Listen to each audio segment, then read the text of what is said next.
I serve as your president for just 3 more weeks, and then we will induct our new president-elect, Sue Bloom. So it is my pleasure and honor to welcome each of you today to our meeting. It is June the 3rd. Can you believe it's already June? I can't. It's hard to believe. This year has just flown by. And so I ask you if you would please join me in the Pledge of Allegiance. On 3, 1, 2, 3. I pledge allegiance to the flag of the United States of America and to the republic for which it stands, one nation, under God, indivisible, with liberty and justice for all. Thank you for that. Okay.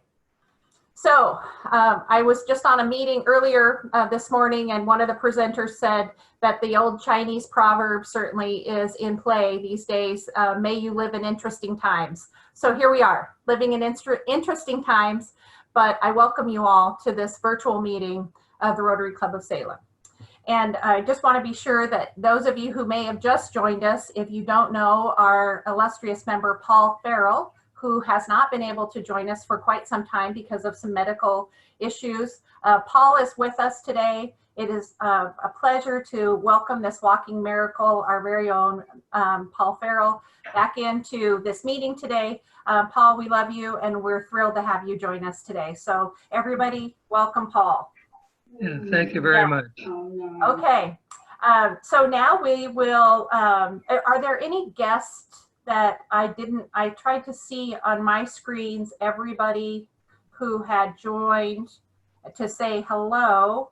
I don't see anyone's hand going up in the participants for introduction of a guest, so we'll move on. Our invocation is Rick Galpo. Rick, are you with us? I didn't happen to see your face, sir. Actually, Tammy, I think Yes? I am the substitute. Okay. Invocation, if it's okay. Absolutely, that's just fine. You have the floor, sir. Oh, thank you. President Tammy, fellow Rotarians, my prayer today is a Rotary prayer for racial healing. So please prepare yourself in the manner that you are accustomed. God of justice, in your wisdom, you created all people in your image without exception. Through your goodness, open our eyes to see the dignity, beauty, and worth of every human being. Open our minds to understand that all your children are brothers and sisters in the same human family. Open our hearts to repent of racist attitudes, behaviors, and speech which demean others. Open our ears to hear the cries of those wounded by racial discrimination and their passionate appeals for change. Strengthen our resolve to make amends for past injustices and to right the wrongs of history. And fill us with courage that we might seek to heal wounds, build bridges, forgive and be forgiven, and establish peace and equality for all in our communities. In your name we pray, amen. Amen. Thank you, Ryan. Okay, now to our bell ringers. Dale Pinn. Hello. All right. Well, thank you very much. I only have a couple bell ringers today, but then I'll turn it over to anyone in the audience who would like to give their own bell ringer. So the first one, Sue Bloom. Sue, please virtually stand. Sue and Sherry Patterson are ringing the bell for Ryan Collier. Ryan was a stellar co-host this weekend of the Boys and Girls Club virtual art auction. He advocated for supporting youth art programs, bantered with his co-host, Dewey Witten, and deftly described the pieces of art created by both professional artists as well as our youth artists. Ask him when you see him about their intergalactic snakes painting by one of the club's West Salem members. Thank you, Ryan, for all you do to support nonprofit services in our community. Please ring the bell. Our second one, Holly Berry, please virtually stand. Holly is ringing the bell for Reed Carlson. Reed began his post-collegiate career with the Mid-Willamette Valley Garbage and Recycling Association. Early on, he presented a program to the Rotary Club of Salem on recycling. He held his own when questioned by Judge Mary James and shortly thereafter became a member. On July 7th, Reed will report to the U.S. Coast Guard Boot Camp and hopefully Officers Candidate School. We will miss his leadership of the membership committee, but share in his exciting new adventure. Please ring the bell for Reed Carlson. And I will turn it over to Selma Pierce for the next one, and then I will call out other people as well. So I would like to ring the bell. Can you hear me? Yes. Okay. I'd like to ring the bell for all those in the faith community, march organizers, people in law enforcement, people in city government, and the public who are working to make sure that all demonstrations are peaceful. Without peace and true communication, we cannot come together to create effective solutions to move our community forward to a better future. Please ring the bell. And Warren, you have one as well, so I'll let you read that from the floor, and then we've got one from Ryan. For richer or for poorer, in sickness and in health. I'm a wife of 36 years, almost 37 years in another couple months, being together 41 years. She's made it through 2 knee surgeries. This time she has shown exemplary resiliency. She has done very, very well with her new knee, and I look forward to spending at least another 41 years with her. Ring the bell for Linda Benars. And our last one is from Ryan. So Ryan, please virtually stand. Ryan rings the bell for Anne Surrett. On short notice, Anne stepped forward to give last week's invocation when Ryan was kidnapped during the Rotary meeting to give the ask for Salem Leadership Foundation. The virtual event aired Friday, and Rotary received a plug during the event for Ryan riding in on the back of a motorcycle coming from a Rotary meeting. Thank you, Anne, and thank you, Rotary. Please ring the bell. Oh, he also he has one other. Ryan also rings the bell for his wife, Holly's 50th birthday today. He loves her a ton. Please ring the bell. And that's it. Are there any other bell ringers from the floor? If you'd like to put your hand up in the participants box. Barbie. Oh, Barbie? Yeah.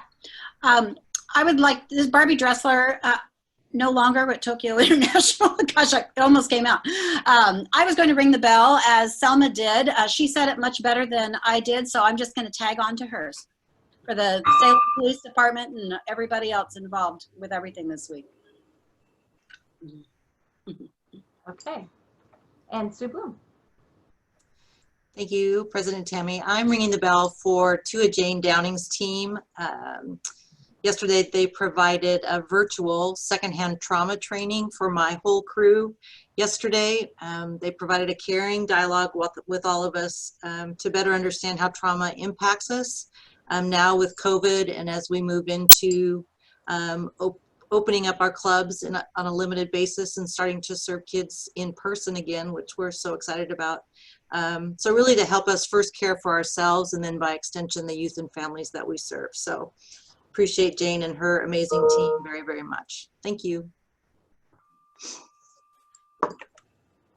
Is that everybody for bell ringers? Don't want to overlook anyone. Marilyn Schuster.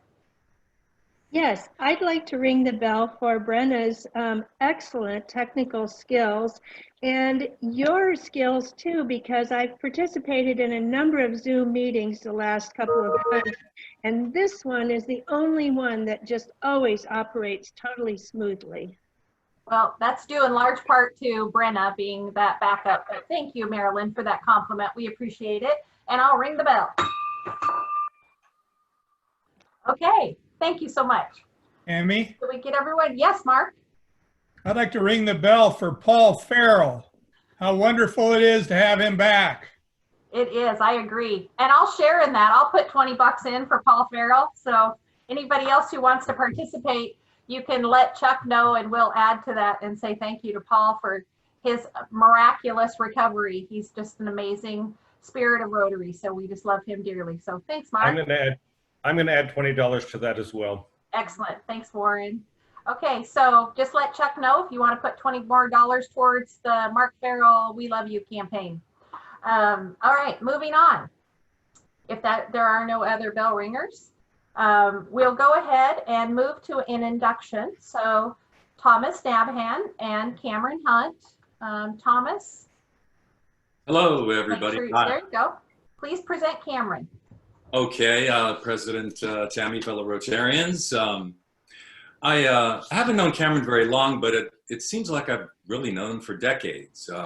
We met a couple of years ago when he showed up for an audition at one of our plays at Theater 33, and we share a lot of things in common. He's a smart, witty guy. There he is. Cameron, hi.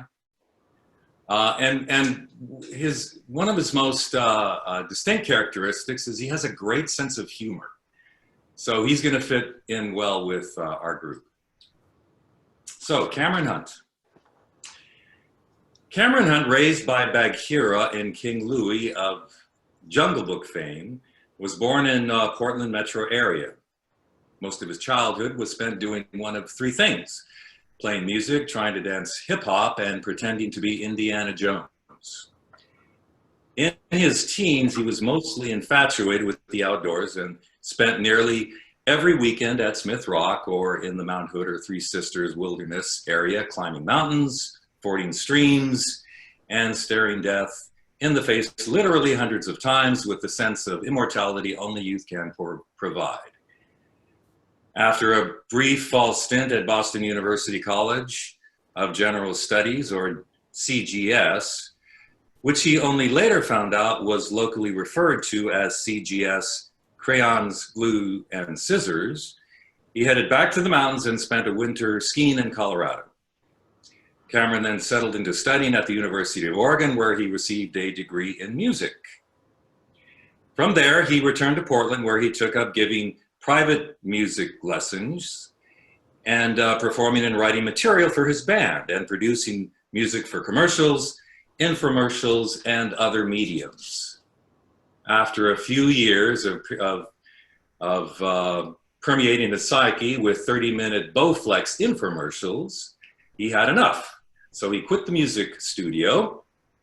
He spent a few months helping out during harvest at Stoller's Vineyard to save up some money, and then he moved to Buenos Aires, Argentina for a year, where he studied Spanish and volunteered his time teaching English through a couple of local organizations. The rest of his time was spent consuming dubious amounts of Argentinian beef and Malbec. During this time, he also managed to take a bus across Gancho country and spend time in Patagonia, trucking and sharing meals with hordes of recently discharged Israeli military grunts. As a side note, Cameron wants you all to know that Buenos Aires is home to the best ice cream on the planet. Technically, they call it gelato, but it's really a distinct creation. While living in Argentina, he met a London currency trader on sabbatical, and they struck up a close friendship. After numerous late nights and conversations about his business, economics, and the world at large, Cameron decided he would pursue some of his other interests outside of music.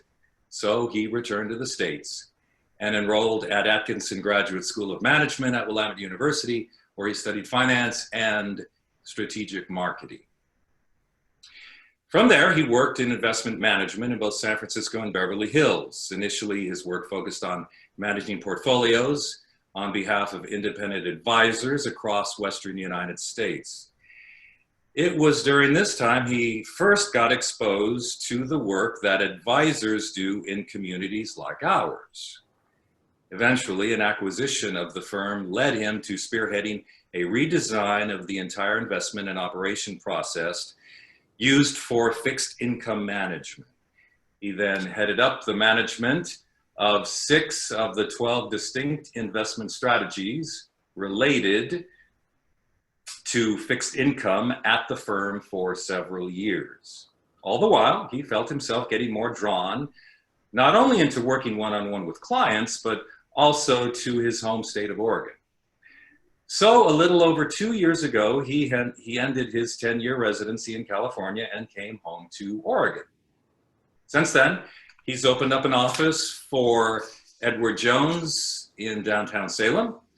He also has been adopted by Tom, myself, and Susan, my wife. We feed him, cast him in some of our plays from time to time, and we're planning a cross-Atlantic venture on a yacht that we have yet to purchase.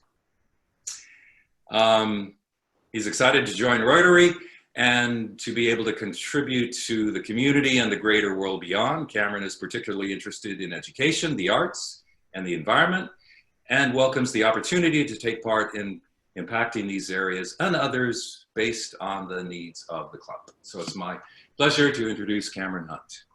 Thank you, Thomas. Thank you so much for introducing Cameron Hunt into membership for our club. Involving people who will continue to build this great club and giving them a place to belong is one of our top priorities. To show our appreciation, the club will award you 250 Paul Harris points towards your next fellowship. Cameron, through your membership in Rotary, you can build lifelong friendships and join forces with like-minded people around the world who desire to make a difference in their communities. Our club is comprised of leaders who embrace our motto, service above self. As Rotarians, we've pledged to uphold the highest ethical standards, subscribe to the object of Rotary, and live by the four-way test. Regular attendance at our weekly meetings is an important part of your membership, but Rotary is so much more than just a club. As you become more involved, you will begin to understand the power of Rotary through expanded friendships and involvement in your choice of many committees and fellowship activities we offer. As you build friendships and contribute to our impact here and around the world, you will truly understand what it means to be a member of this club and the 1.2 million Rotarians worldwide. We are a vibrant, action-oriented club, and as such, we know you will roll up your sleeves and get involved. Therefore, Cameron Hunt, as the newest member of our club, do you pledge to uphold the four-way test, to serve on at least 2 committees, and to contribute to the club in every way that you can? I do. Excellent. That's the right answer. And fellow Rotarians, do you pledge to warmly welcome Cameron Hunt into our club and to offer him your full support in all that we do? I do. Excellent. That's the right answer. Please welcome Cameron Hunt as the newest member of the Salem Rotary Club. Thanks, everybody. Welcome, Cameron. Thank you. Okay. Now, we are on to announcements. Miss Holly Berry, you have an announcement? Spoke with Blaine's son. Am I muted? No, you're good. I spoke with Blaine Kuhn's son-in-law yesterday, Terry, and he is happy to report that both Blaine and Barbara are doing much better. They are pretty much in the recovery mode. And though Blaine had lost up to like 14 pounds, he's recently put on 7. So the other news is that they are celebrating their 70th anniversary on the 11th. And Cappy Lynn from the Statesman Journal will be doing an article, and Terry thought it might come out on Sunday. So just wanted everybody to know that he's doing a lot better. That's excellent. Wonderful news, Holly. Thank you for sharing that with the club. Our treasurer, Chuck Swank, asked me to please remind every member of our club, if you have not yet advised Chuck of your interest in renewing your dues for the next program year beginning July 1. We do need that information as soon as possible.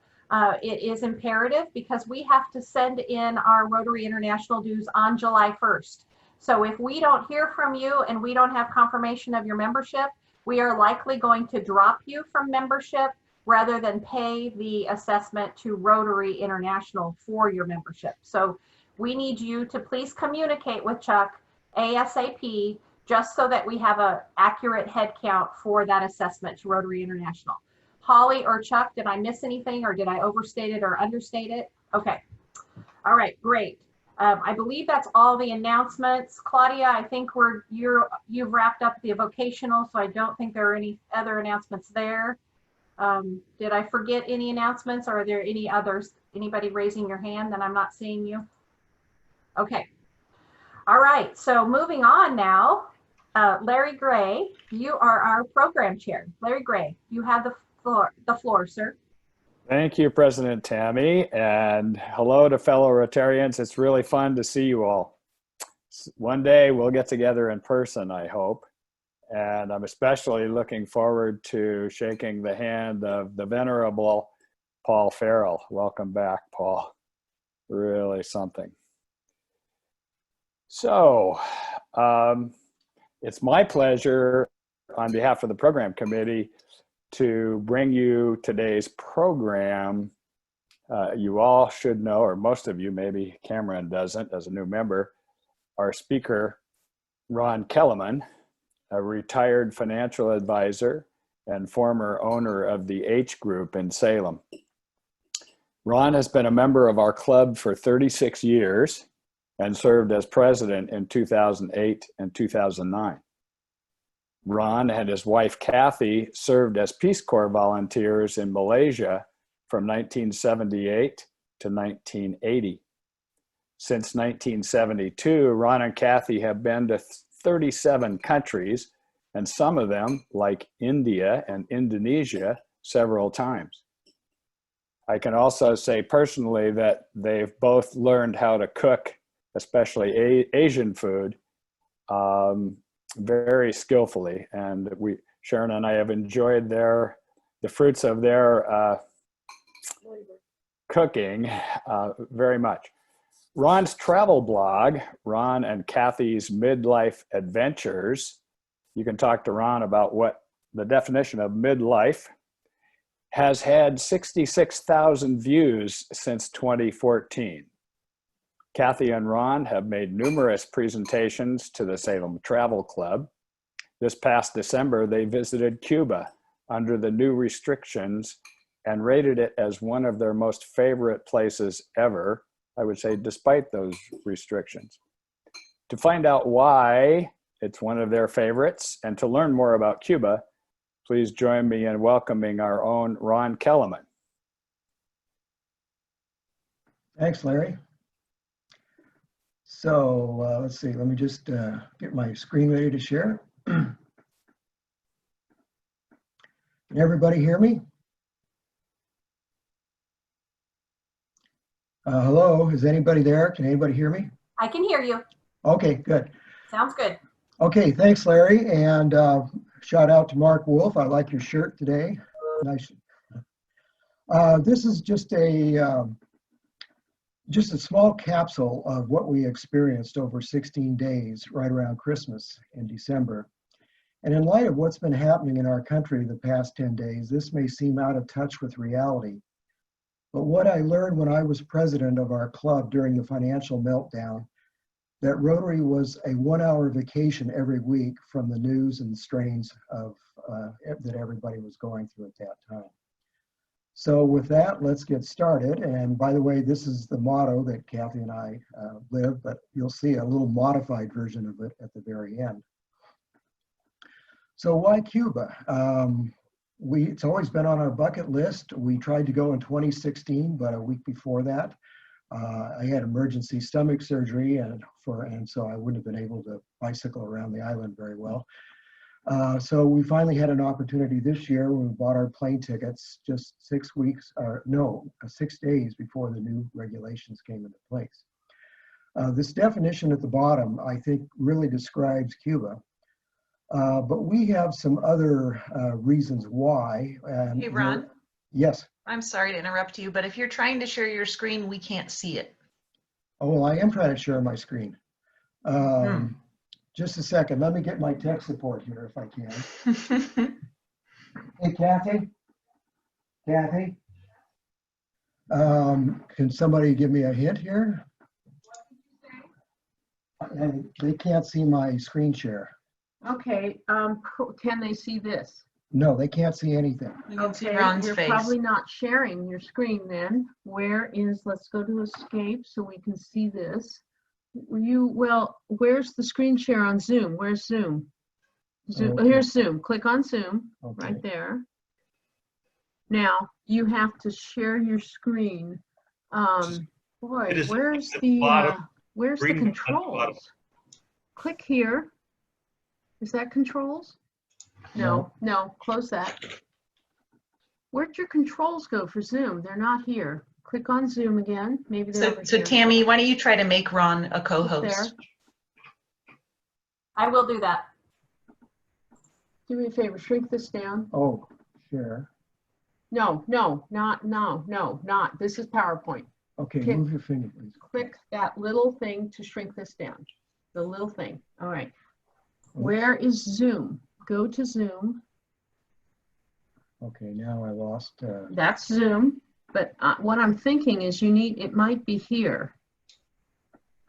Tammy and I went through this yesterday afternoon and But- got it all worked out. Okay, so Tammy, what we're not seeing the Zoom controls at all. And I'm trying to get Ron's picture. Can you tell her we don't have the Brenna, Zoom can you control? take him off of full screen for just a moment, and then I think I can capture.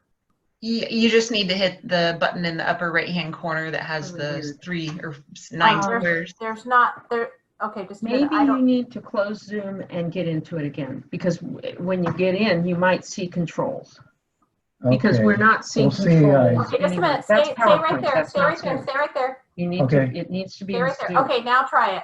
Now try it. This is Zoom right here. But Now when try I it. go to Zoom, Clicking on Zoom, nothing's happening. nothing happens. So what I would suggest, Kathy can't hear. Okay. yeah, I think he needs to get out of Zoom and get back in, because we have no access to the controls. I just made him co-host. He should be able to go in Can't now. see the controls. Even when I try to bring them up, no controls come up. So what I would suggest, Ron, is I would suggest you go here, there to Zoom, close this down. Do me a favor, close that, close both of those. Let's get everything closed down, because the problem is we're not seeing Zoom at all. I'd say you're going to have to close Zoom.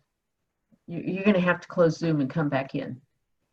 Okay, so how do I leave the meeting now if I don't have any control? Right click on that. Right click.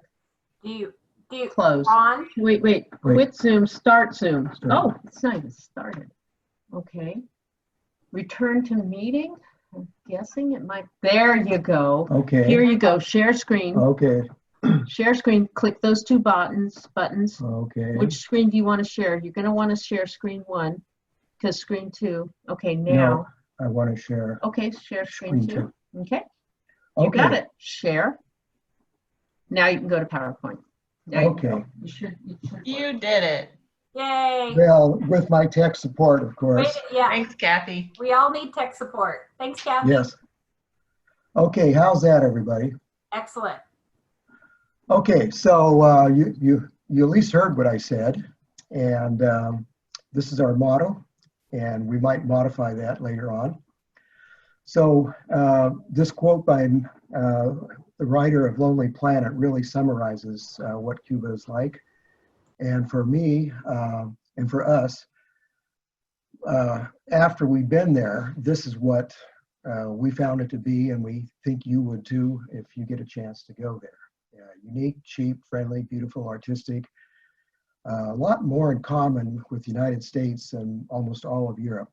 I might also add that it's safe, very safe, and relatively clean. Cuba is contentedly stuck in the past, but it kind of wants to join the rest of the world. I don't think it quite knows how yet. And it's just an amazing land of contrast and variety. It's got a delightful mix of old and new, beaches and mountains, cities and villages. This next one is for the Lulés. It's a living car museum of the old and new. It's got old, dilapidated, poorly maintained buildings and better ones. It has interesting variety of architecture. You'll find that there is sculpture and art everywhere, especially in the larger cities. Natural beauty and national parks. We were just blown away by some of these. They rival what we've seen in Costa Rica and Nicaragua and the United States. They're top contenders. Music and racial diversity everywhere, as you can see evidenced by this band that was playing in a hotel lobby. And these aren't my photos, but they really emphasize the point. The country is about 65% white/Hispanic, 25% mixed, and 10% black. And again, you can see that variety and some more music in this slide here. So they also have a lot of bars, cabarets, and nightlife. We're a little too old for the nightlife. We prefer to wander the streets late at night instead. This wasn't the best place for food. We've been in a lot of other countries where the food is a lot better, but it was still edible. Oh, going back to that bars thing, there's bars everywhere, even in the middle of nowhere. You can, this is a little pop-up bar on a farm we toured. They love their cocktails, but you can only find 2 kinds of beer in the whole country, and rarely is it on tap. This was our go-to meal, beans and rice for about $1 each. So that's the bottom line on Cuba, in case you have to leave early.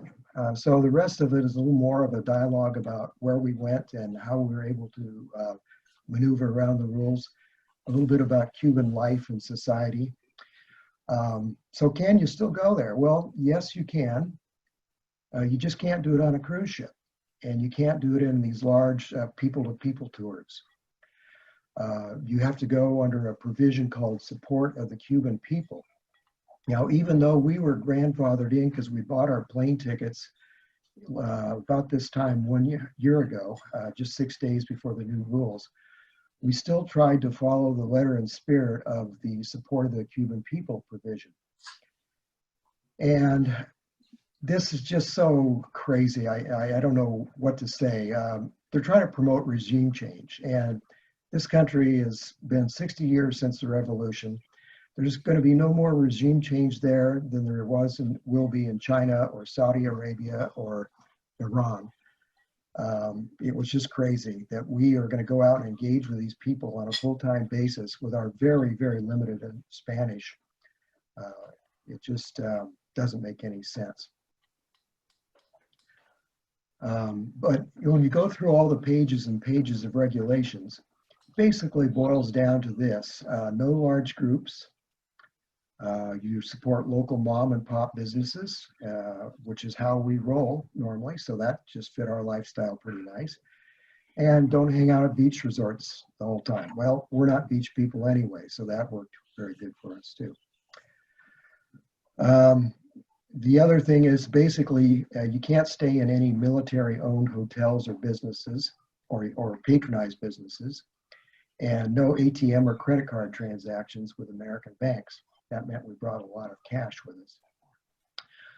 We used a company we found called Cuba Travel Network. Right now, their website doesn't seem to be operable, but Cuba is on a very severe lockdown on account of COVID. So that's probably why they're not operating right now. So that's it. Let's go to Cuba. First thing, what do you bring? This is one of my favorite quotes of all time from Rick Steves. And this is what we took. They weigh 20 pounds each. When we did the Camino, we had smaller packs that weighed about 12 to 15 pounds each. Just do our laundry every night in the sink or the bathtub, and that works pretty well. We were advised to bring a lot of stuff from people who had previously been there a year or two earlier. And it turns out we didn't need the toilet paper and the soap. In fact, we brought a lot of extra soap home and donated it to the Assistance League to put in toiletries kits for kids and foster kids aging out. Our Sterapin and water purification pills. I'm glad we had the pills because our battery crashed the first day and we could not find that specialized battery anywhere. We were advised to bring Canadian dollars, euros, and Great Britain pounds, which we did. We really didn't need those. It turns out American dollars were just fine. In fact, they were preferred by the guides as tips. It took 2 hours to change money our first day in Havana at a bank, and after that we learned it's just better for just a couple pennies less to change them in the hotels. We didn't buy a local phone chip like we usually do. And that worked out pretty well because we have, you can buy a 1-hour internet card. There are hotspots all over in the town squares and the hotels and so forth. We have a secure VPN, so we really weren't too worried about public Wi-Fi. I did, however, run up about $150 bill in talks with 2 or 3 dentists while we were there, as a root canal I had 3 days before started flaring up. Unfortunately, I had the appropriate antibiotics with me. So Cuba's pretty close. Key West is way right there. You can actually see the island on super clear days. It's about the size of Tennessee. This is the area we visited. And then within that area, the circles are places, the red circles are the areas and cities that we visited. So we started off in Havana, and I will say that our definition of hell is a capital city in a third world country, a third-class train ride in a third world country, or a border crossing in a third world country. And Havana just totally changed our rules about the capital city provision. We found it a tremendously delightful city. We initially thought that the people who were helping us organize this trip overbooked us too much in Havana. And in reality, we could have spent twice as much time there. It's got wide boulevards like you see here, some skylines, lots of narrow streets and alleys that are fascinating. The Capitol, which resembles the US Capitol, and always dominates. And then everywhere you go, you see these classic cars. A lot of them are chopped off to make them convertibles for tourist tours. We stayed in 3 different hotels during our 3 different times in Havana. This first one was Hotel Seville, built in 1920, built to resemble Spain's Alhambra. This is what the room looked like. You know, it was kind of tired and worn down, but hey, everything worked. It's pretty quiet. This is one we stayed in between trips. And then this was our last one for 2 or 3 nights, built in 1930. And it was the Mafia headquarters, worldwide headquarters actually, until they moved to Las Vegas or somewhere in the United States in 1959. We actually saw Frank Sinatra's room that he stayed in all the time. Havana has at least 3 predominant things that every tourist sees, and one of them is the Malecón, which is a causeway along here and a road along it. Sometimes the surf gets a little rough, like it did here. We got a little wet walking the 4 miles along that, our very first afternoon there. You can also rent a convertible like we did for $25 for an hour and go to all the sites like you see up here. And there's our Hotel Nacional later on. The Grand Theater was just amazing. One of our disappointments of the trip was we didn't get to see the Nutcracker, and a lot of it was just a function of timing. But we toured that on Christmas Day. It was just delightful and amazing. And by the way, I have a lot more slides. They're on our blog. I have links to more pictures and car pictures and links to some of the music videos you're going to see. The other one is the former presidential palace, and now it's the Museum of the Revolution. And the various galleries where they didn't have the history of the revolution were spectacular and ornate. We got to see the history of the revolution from the Cuban perspective. We don't believe all of it, naturally, and it got a little tiresome as the 2 weeks wore on. All the propaganda out there, they're still fighting the revolution and trying to remember it, even though it's over 60 years old. The other predominant feature of Havana is the Capitol building, very similar to the United States Capitol. We tried to go in there, but again, our timing was wrong in terms of the days or the hours when we were there, but it was pretty cool. Most of all, we love just wandering the streets of Havana. Scenes like these and thousands of others, the sights, the smells, As you can see, it's relatively clean. Now, maybe if, you know, it's not Japan clean and it's not Europe clean, but by our standards from the places we visited, we found it to be very clean. We felt very, very safe wandering the streets late at night, all hours of the night, even till 1 or 2 in the morning, perfectly safe. It's the second safest country we've ever been in, only following Japan. We feel a lot safer walking down Havana than we do in Salem. And while we were walking, we came upon this plaque here. It's commemorating a 1990 Rotary District Conference from District 415. So when I got home, I did a little research and I discovered that the very first non-English speaking Rotary Club was in Havana. And the Rotary Club there is older than our own.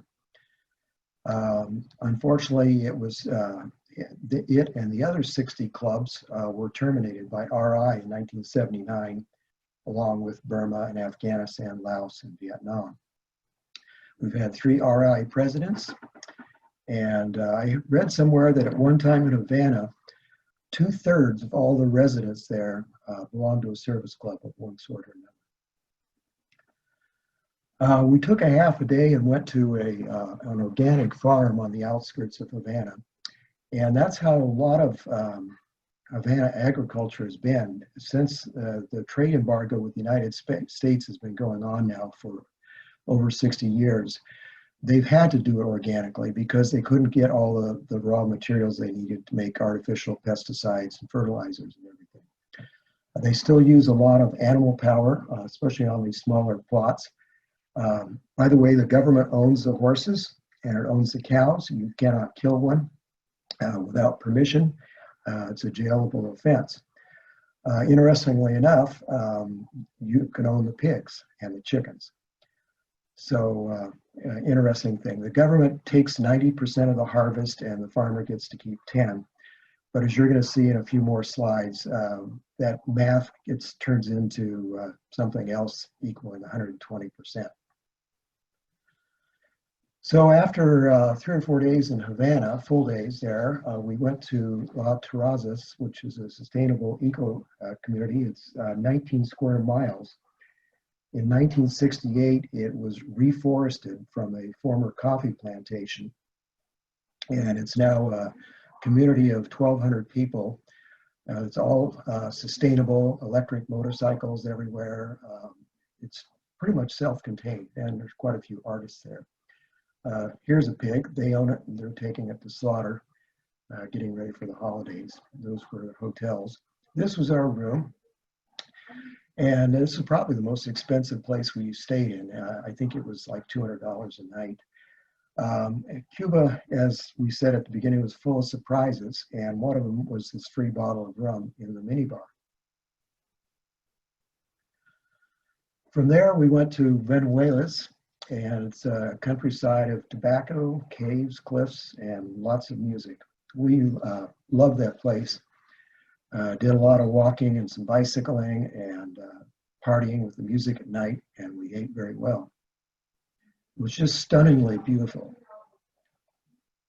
We hired a guide, and all the guides are employed by the government, and you cannot walk through national parks or UNESCO heritage areas like this is without a guide.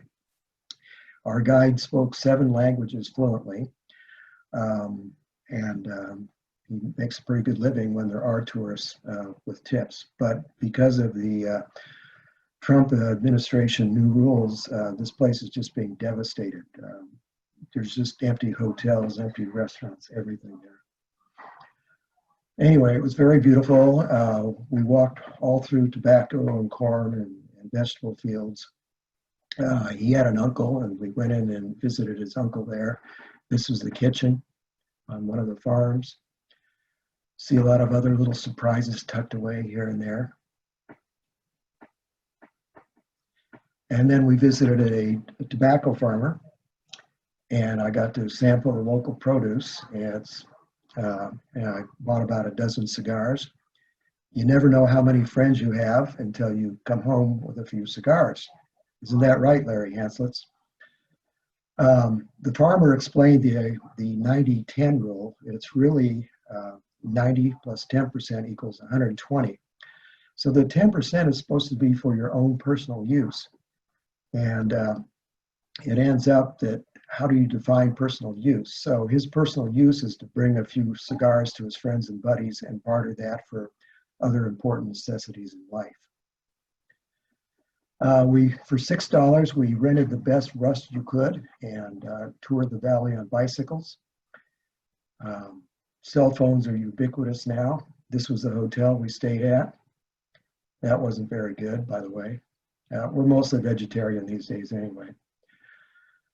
Here we are on the bicycles, and this kind of summarizes the whole transportation scene. Everything but the buses, which were crowded and unreliable. This was an electric scooter. We love the music. This was almost across the street from the hotel at the town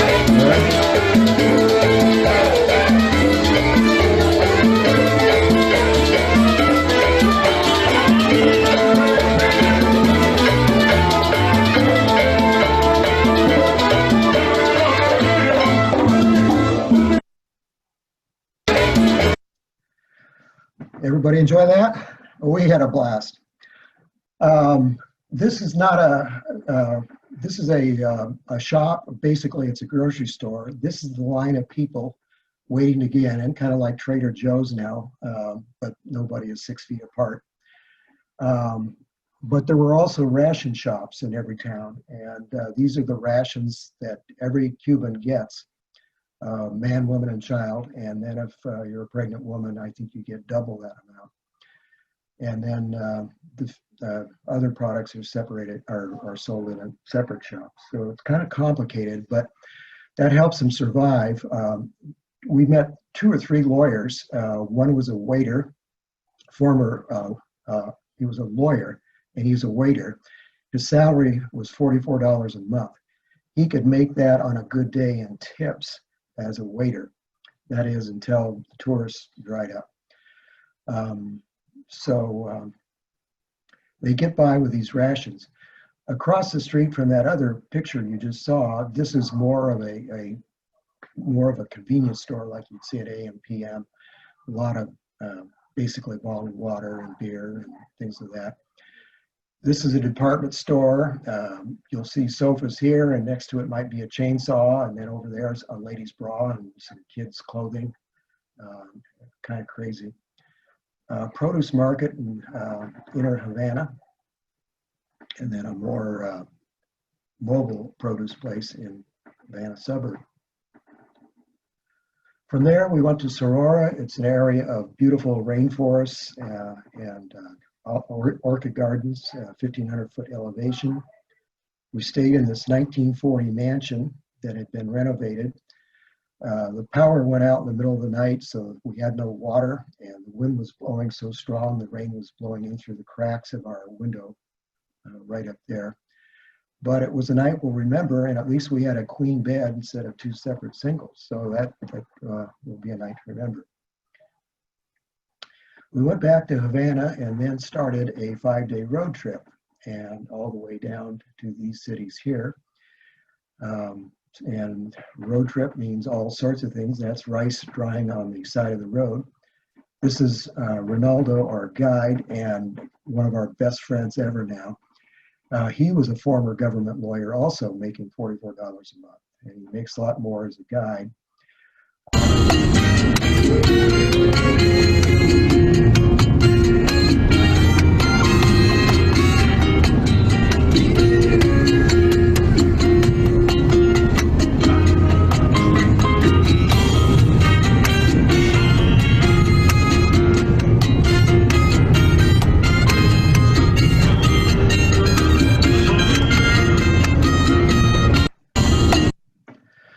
We went to the Bay of Pigs Museum. Interesting to get their perspective on it.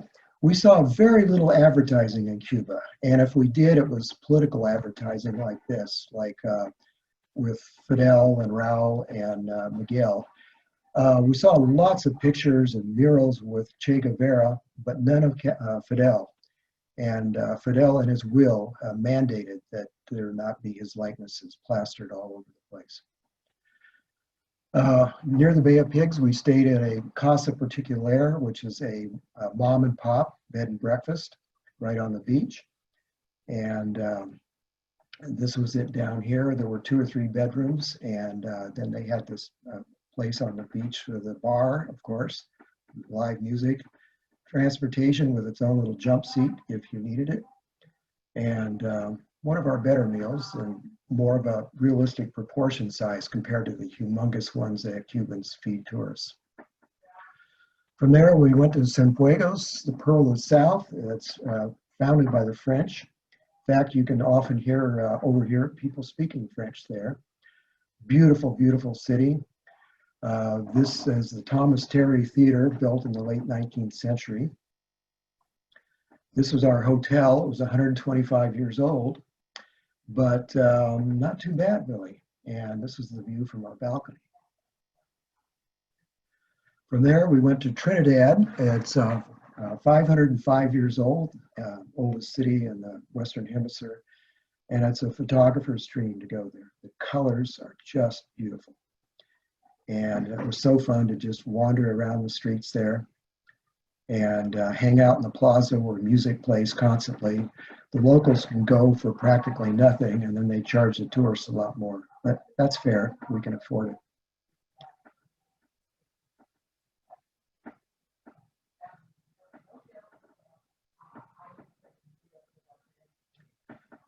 And these boys here are not playing soccer, they're playing baseball, which is Cuba's #1 sport. We saw baseball games everywhere. Well, in Trinidad, we stayed at this Casa Particular upstairs. This is the room. That's their little deck out there. The beds were rock hard. It was unbelievably noisy. Vendors would go up and down the street here, shouting bread or whatever it was they're selling at all hours of the night and day. This was the kitchen downstairs, and the kind lady who made us a dinner that I just could not finish, and Kathy certainly couldn't finish hers. Now, you've seen a lot of pictures of old cars and trucks and motorcycles and things, and it seems pretty idyllic and romantic. So on this next slide, it's a video. It's 1 minute long. I want you to turn up the volume and imagine you're breathing out of a tailpipe.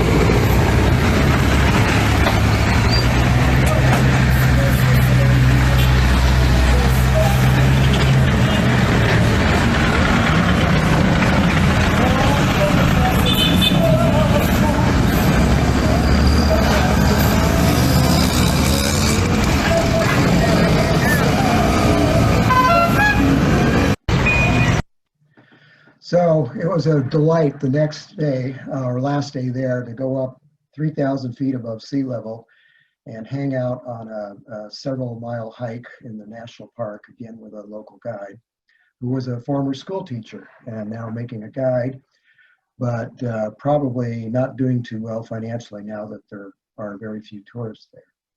But it was just a very delightful place, even in the rain. You can see they were set up for lots of people who never show up. We were going to go back to Havana via Santa Clara, but it was Ronaldo's birthday. It was Christmas Eve, and we wanted to go back to Havana. So instead of making it 8 or 9 hours in the car, we made it about a 4 or 5 hour trip. And that comment, Kathy, was that's private. That means that it was privately owned cab. Most of the cabs are owned by the government. So we got back on Christmas Eve. We took a tour of all the tourist sites in this 1952 chopped off Chevy. with still the original engine and everything. I'm sure Don and Roger would appreciate that.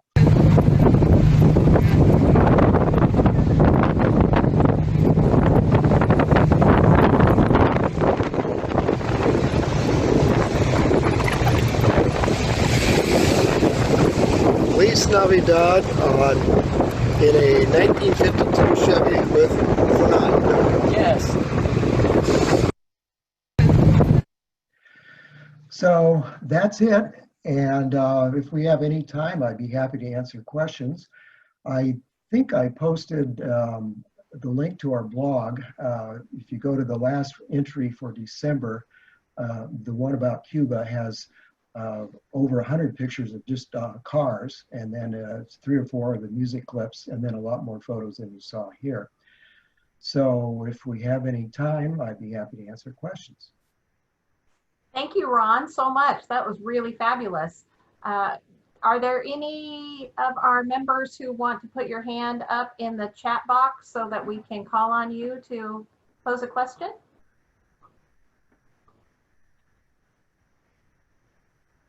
I don't see any hands going up yet.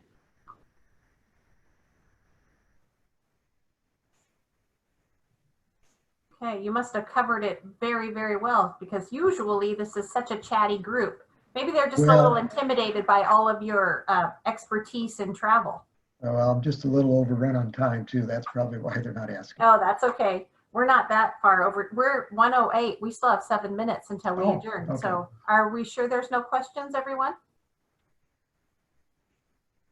Ron, anything else that you wanted to share that you still have a minute to add? Oh, Larry Gray, did you put your finger in the air? Okay, so we'll unmute you. Actually, I was trying to point out Dr. John had a question. Okay, Yeah, I so had a I didn't question. see Dr. John put his hand on the virtual chat Yeah. room, but Dr. John, go ahead.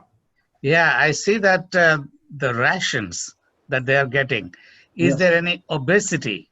You people see fat people there? No, not really. They eat a lot of fried food, but maybe among the more affluent people you'd see it. But they walk a lot. A lot of people walk several miles a day because the buses are so unreliable. And I saw fish on your plate a lot, and so that is a good thing, yeah?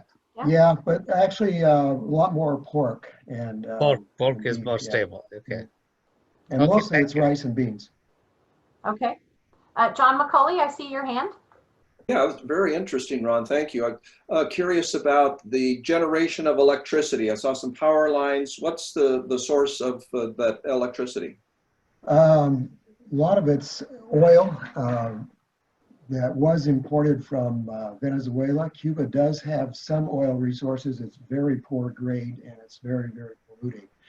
There was a nuclear power plant close to Cienfuegos, the city that was that French-speaking place, and work stopped on that right about the time that Chernobyl happened. It was the exact same design as Chernobyl also, and it was pretty close to becoming operational when Chernobyl had its problem. So good thing they were a little bit behind schedule, or we could have had a lot of that stuff drifting our way. Well, I'll ask a question. I noticed in the list of items for the rations, there was no dairy. Is there truly no dairy in their diet, or just not part of the ration system? I don't think it's part of the rations, but milk seemed to be available everywhere. So. Curious. Okay. Any other questions? Yeah. Did everybody? Go ahead. I just want to make sure, Brenna, did my post on the chat for the link to the blog show up? Do we get a question? Yeah, I'll copy and paste it down below because a few other things have come up since. And Ken Von Ostel, I see that you have a question. So Ken? Yeah, good presentation, Ron. See, I was curious, relative to when the Soviet Union had their influence on Cuba, are things better off today than then? And how do people talk about that shift? And where do they get their foreign support today? Well, yeah, you're right, Ken. When the Soviet Union collapsed, that's when Cuba started collapsing. And they went through what it was a 3-year period Castro called the special time. And the average Cuban lost 1/3 of their body weight. It was that desperate. because Cuba was selling all of its sugar to Russia, the Soviet Union, and sugar was the big crop at the time. And I think they also had some sort of a blight as well. So they then became buddied up to Venezuela, and that was going pretty well until the last couple of years when Venezuela started falling apart and all of their oil production is in shambles now. So I guess what Cuba's doing for exports right now is medical doctors. They've exported or sent abroad hundreds and hundreds of doctors. And actually they sent in a whole bunch of doctors when the earthquake hit Haiti as well. They did that for free, but some of the other places, like they shipped a whole, like 200 or 300 doctors to Italy, they get paid for that. The doctors, by the way, also make $44 a month. Well, thanks. Did I answer that, or we can talk offline on it more if you want. That's good. But actually, they're worse off. And they finally, in 2003, they opened it up to tourism, and I guess mid-90s, and that's when they started allowing these small mom and pops, and things were just really booming until just last June, when the cruise ships couldn't come and a lot of other people couldn't come. So now they're really hurting big time. Thanks, Ron. Okay, well, that's about all the time we have today. I don't see anybody else's hand going up.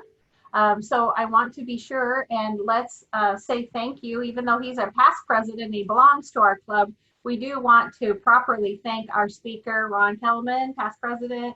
Thank you so much. And thank you, Larry Gray, for being our program chair today. Thank you for those volunteers who help with our bell ringers, invocation, and Brenna Bockham for our tech support.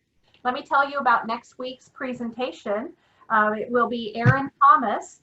She was the first graduating class of Rotary Peace Scholars. She has now founded and directs an international organization called Every Women Treaty, working with governments around the world to sign a pledge to end violence against women.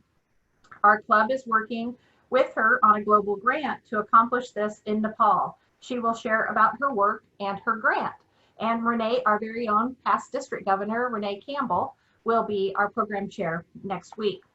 So I believe that that is all of the business that we have before us today. It is lovely to see every single one of you. Thank you so much for making time. Welcome back, Paul Farrell. We're so glad to see your wonderful face and so glad you're doing well physically. Thank you, everyone. Stay safe, stay connected. You know that you're in my heart. You are important to me. If there's anything I can do to help you, please don't hesitate to ask. I would be happy to run an errand for you or do whatever your need is, meet your need however I possibly can. So I love you all. Blessings for the week, and I look forward to seeing your faces next Wednesday. We are adjourned.